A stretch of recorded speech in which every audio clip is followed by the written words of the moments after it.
sa usaping relo na matagal na nangyari na hindi na kailangan pang pag-usapan.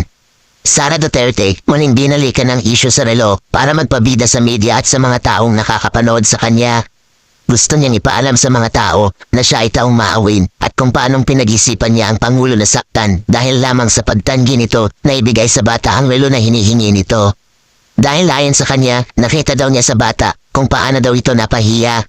Ngunit sa tagal na panahon ng lumipas, muling binuhay ni VP Sara Duterte ang isyu na hindi na kailangan pang pag-usapan. Ngayon sino ba ang tunay na lumalabas na nais mang pahiya? Ginamit ni VP Sara Duterte ang isyu na noon pa nangyari para muling mapag-usapan sa social media.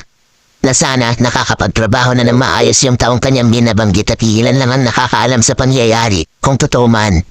Ngayon mali binuhay ni VP Sara ang isyu para saan? Para ba muling mapahiya ang taong kanyang nabanggit at muling mapag-usapan? Nakakahiya naman sa tao na ginamit ang isyu